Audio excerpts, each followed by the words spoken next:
Well, welcome to another edition of the Bones of Advertising. I'm Craig McLeod. You are, I'm John Douglas, and you are. and what?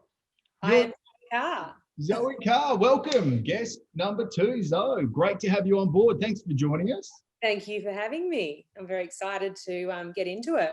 Yeah, looking forward to hearing a little bit about your journey over the last 8 months, and very excited. Maybe we just start with a little bit of how did you get to Not So Normal? Great name, by the way. Oh, thank you very much. Yeah, we love the name. I won't take you too far back because I'm starting to get a bit old these days. But Oh, no, stop Like it. as far as- Look at that guy. Oh, look at this guy. Look how much grey there is. No, You're not old. I think there's greys in there somewhere. COVID hasn't been good. I need those highlights done, I think. My head looks like a tennis ball at the moment, so I'm very happy to be no. looking forward to the barbers coming back. Oh, yeah, me too. Me too. I'm starting to look like some kind of geriatric koala. No, you still look beautiful, my boy. There's no difference there. And you're a good-looking man. I love it. I love it Very already. Not so normal. So I guess with 20 plus years in the industry, little bit of time in the in-house side of things and predominantly agency side, gone from big agency to small agency to having the opportunity at a really young age to be part of a small setup, which was awesome. I was fortunate enough to sell the business, which was acquired by Bastion EBA, and spent a couple of years working with those guys over there, which was awesome. Loved being part of their team, just suddenly having a sales force that could go and actually sort of secure the client leads for you. And, you know, if something went wrong with IT, you called someone again. It was just pretty awesome. But then, you know, that comes with its downside as well, because you suddenly lose your independence and your decision-making process and all of those amazing things that I guess owning your own business gives you. So after a couple of years, of course, I went back and said, okay, no, I'm going to start doing my own thing again. But that leads me to, I guess, Not So Normal. And it was always going to be a bit not so normal in the sense that the structure of the business is quite unique. I wanted a model where essentially I could bring in colleagues and business partners from all the years gone by and sort of essentially pull them into the right projects for the right clients, and deliver fantastic results that are kind of not so normal, I guess. Love it. Not So Normal. What a name. It could be apt for you and I, my boy. Very not so normal, are we? It is very not so normal. In fact, I think that could be a bone. We could pick that bone, the outside the box bone, the bone not so normal. I love it. Without a doubt. We're And all a bit not so normal, I think. Don't tell me one of the things that I'm super interested in hearing about is the last 8 months, like that journey for you. And I mean, John and I have talked about the specifics of the event industry. We've talked about hospitality. We've talked about sport, a bunch of things, but I'm super intrigued. We've got lots of friends in this space, and I want to know what happened and how did you sort of cope with all of that? Yeah. Well, you know, obviously not alone, and it's sort of my journey, but it's also the journey of so many others that you talk to over the last 8 months. And you could talk about that for 2 hours alone, I think. But from a personal perspective, I guess we came off the back of a big project for Adidas, a key client of ours, for the Australian Open, and really sort of worked right through December, January, pretty hard, going at a fair pace. So again, the way Not So Normal works is we don't necessarily have, you know, a huge amount going on at any given time. We have massive peaks and troughs, so which I love. You know, you get that little break in between as opposed to sitting at a desk from 8 till 7, 365 days a year. So we just come off the back of that, and I'm like, okay, structurally, I'd like to just take it easy for a few weeks. Let's take February and maybe early March off. I'm like, in hindsight, that wasn't such a good idea, was it? The projects that got offered up were probably pretty valuable now I look at it. So we sort of took that end of January, February as a more quiet time and just tapped away at some of our smaller retainer clients. And then March rolled around and we had a big conference ready to go for Adidas at the time. And the phone calls just sort of came in. And I guess in dealing with a global client, you're getting a lot more insight because they were getting the message back through from Germany as to this is essentially how it's going to happen, whether you like it or not, because they'd kind of already been through it. And obviously the massive Asia Pacific region having gone through it in the latter part of 2019. So we were getting the message that that conference was off, and then suddenly the other clients then just followed sort of weeks after. And for me, I think I mentioned this to you when we were chatting the other day, Craig, you know, I have as you can sort of probably tell from my experience over the last 20 plus years, I've gone at a real cracking pace, and my life work is a huge part of it, and I love it. And I think that probably if you spoke to friends and family and colleagues that I've worked with over the years, they'd probably say Zoe Carr, yeah, works her butt off and absolutely loves her business. And when you sort of bump into someone at a party, it's like, how's Not So Normal going, as opposed to how the kid's going. So it's a really big part of my life. So I really had to kind of take stock of the situation, did a lot of walking and a lot of thinking. And to begin with, my mind was racing, what idea can I come up with? How can I pivot this business? What's the next thing? Maybe this is the right time to actually invent that product that I've always wanted to invent and do the marketing for. Yeah. And I was really sort of putting myself under a lot of pressure, because that's sort of my personality type and what I'm used to. So almost impossible for you to stop, I would have said. Like if you were to ask me, Yeah. flat out, Zoe, and then you coming to a point where it's like this is just not, it's just not you. It's not really my personality, no. And I think the creative side of getting a buzz out of developing an idea to then delivering that idea and getting that level of satisfaction, it's a big part of, I guess, your general satisfaction in life, to be able to keep doing stuff. I've never known any different. Yeah. But what I did then kind of, I guess, and I think the sort of the point where it changed for me, where I was racing and thinking, what can I do? And it was a lot of phone calls coming in. What are you going to do? Do you think, supportive friends, but the theme was, you got to pivot. You got to do this. You got to keep racing. Yeah. And I actually went down for a short break in that, what do we call it? That time frame where we got a little bit of like, called the window, I think we call it. It's called the unlocked window. There was a bit of light there. Yeah. Open the curtains and look outside. So Yep. we head down to No the beach. mask. Exactly. We head down to the beach for a couple of weeks at that time, and I did think through it, and I thought, you know what, if we're going to go through this again, what I decided was, even though, the money is important, take some time to actually enjoy this, and do whatever you can to actually slow down, focus on feeling good, and the work will come. And I had to really just believe that I wasn't sort of waiting for it. We obviously constantly thinking about new ideas and pitching new things to clients, but not being so harsh on yourself. And I feel that was probably my breakthrough moment, where I didn't sort of take that pressure of all this sort of pivot and trying to think of something new, and just went with it. And as a result, I got the opportunity to kind of spend that extra time with my mother, who I care for, and I got to actually slow down. I was probably on average ordering Uber Eats 3 to 4 times a week.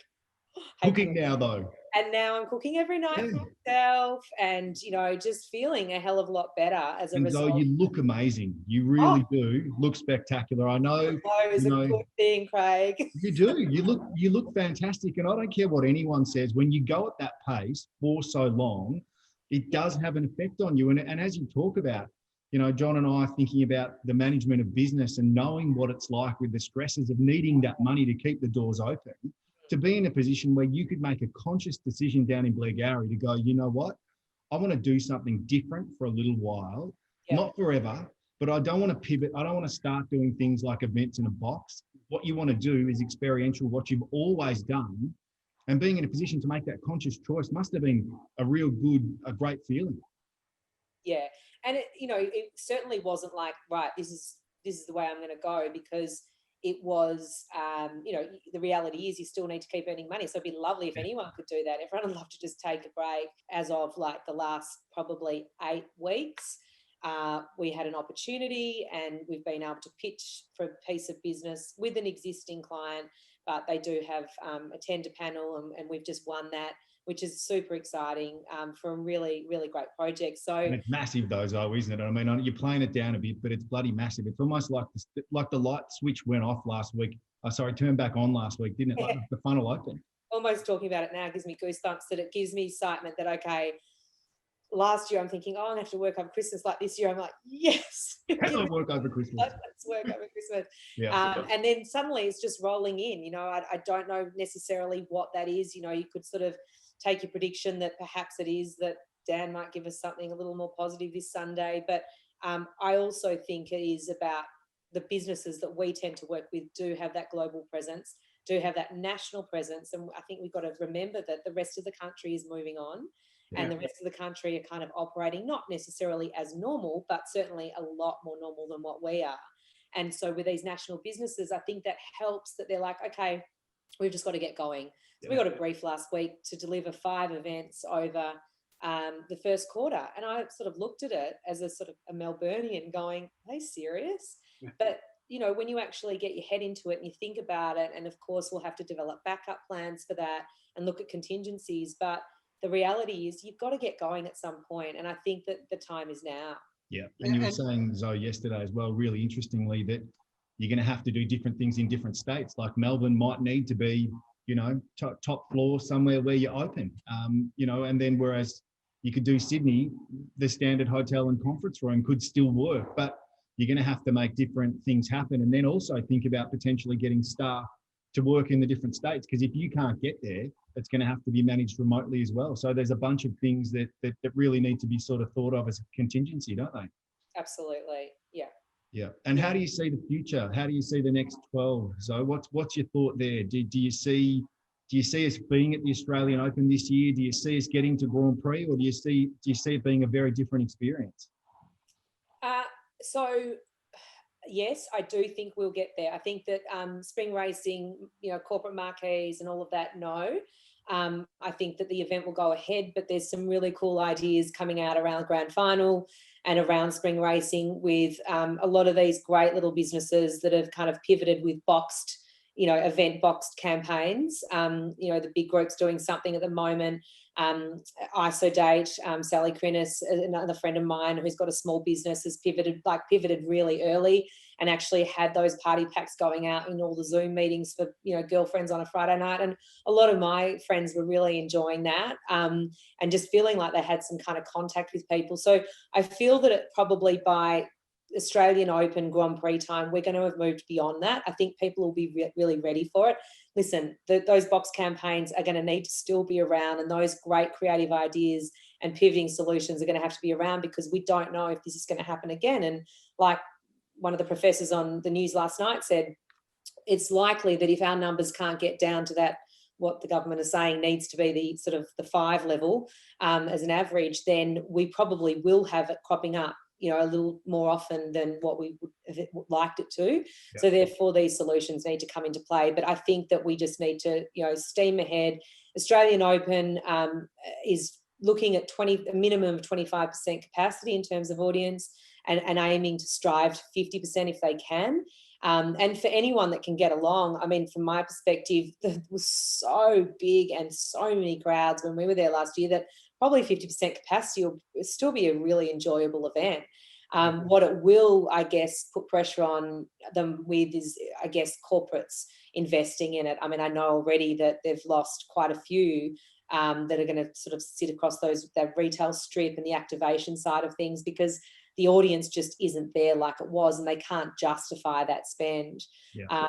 And at Grand Prix, you know, we're looking obviously a little further along the track, but I would say it would be of a similar sort of ilk. Like the audience numbers will drop, they'll look at temperature gauging and all these other kind of, I guess, instrumental measures to ensure that everyone remains safe, social distancing.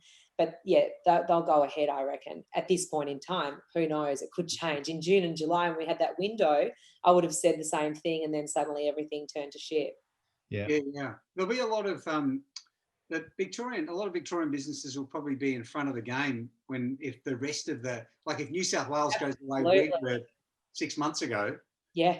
We'll be pre-disastered. We'll be like Donald Trump. We'll be immune. It's sort of been like a bit of a tic-tac, hasn't it? Like when you think about the cruise industry, the thing that happened up in Queensland, and then sort of the second wave that happened down here, in New South Wales, and then what happened down here, it's kind of like they went big, you know, with loads of cases, and then it kind of, you know, dropped away, and then we had that really large second wave, and we've been sort of locked down for a long time. I wonder, as John says, whether we will see that sort of pop up in Queensland or in New South Wales or in anywhere else. I mean, fingers crossed we don't, because it would be brilliant if we could see the world start to, you know, Australia start to open up. Yeah, and when I've spoken to colleagues in other states, like honestly, all of them have been so wary of that. I think it takes more courage to actually take the time to actually not work. Yeah, it does take courage, definitely. And you've got to be sensible about it too. Like I certainly wasn't sort of sitting back going, right, this is a 12-month thing, because it just wouldn't be feasible. But I just was trying, and I certainly wasn't kicking back going, I'm just going to do nothing. Somehow you find things to do too. It's amazing. I was never bored. Like my friends would ring me from New South Wales and go, got the best Netflix show for you. I'm like, are you serious? You're doing watching Netflix? Are you kidding? It was like every cupboard in this house is absolutely spotless. I couldn't find another cupboard to clean out. No, but I guess, I got into the storage unit that I hadn't, been in the office storage unit, and there was so much stuff, shit from over the years.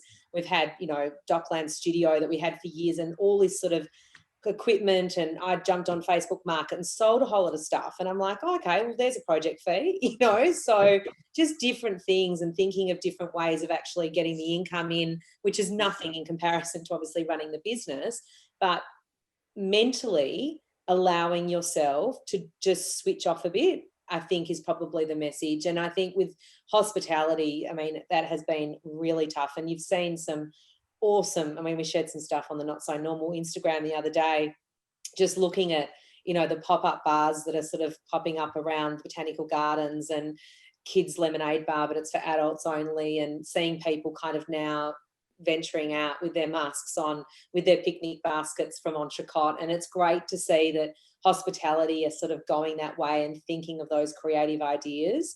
But similarly, it's almost harder work because they had to create a totally different concept within their business. There's all the staff that goes with that, and managing those staff that can't be part of that. So yeah, mentally, I think it's really, really tough to have come up with all of those new ideas and new concepts, which is also, I see, something that, another business that we work really closely with, the Style Co.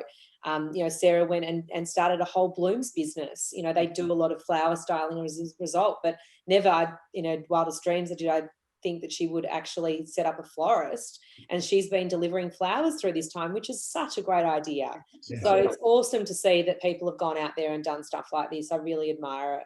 And Zoe, do you reckon the travel's going to come back? Can you see yourself like you used to, jumping on a plane and getting up to Sydney twice a week? Or do you reckon this whole Zoom, this meeting thing over video is going to be something here to stay? I mean, we chatted about this yesterday, so I'd love you to share it with us.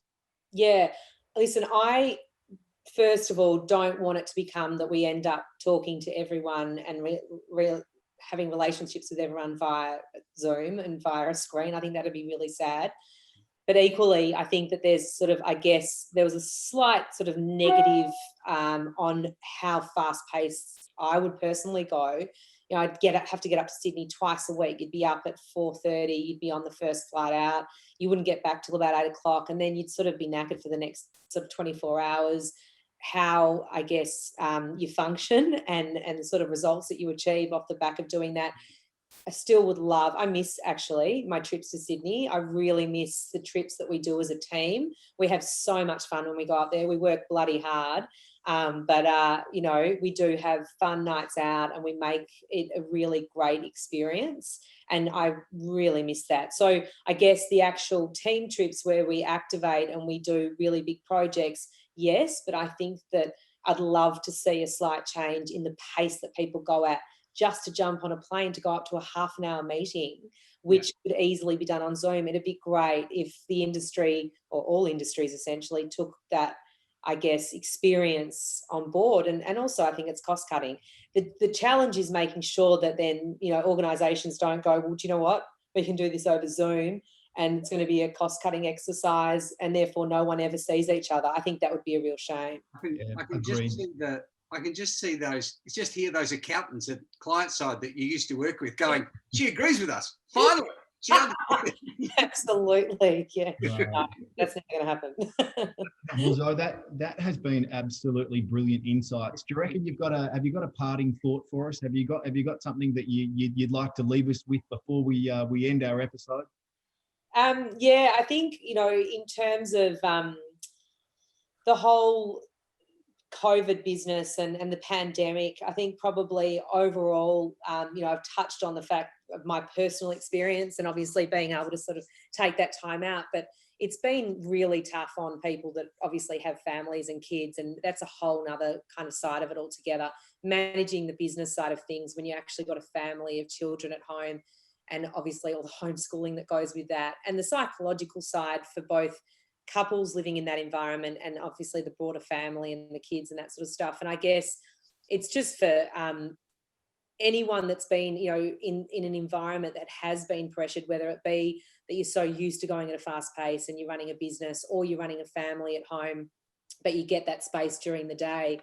Look at, I guess, the positives that have come out of that, and try really hard now that the kids are back at school to draw on those. And I've really sort of, it's hurt financially. I look back and I think, God, next year it better be good.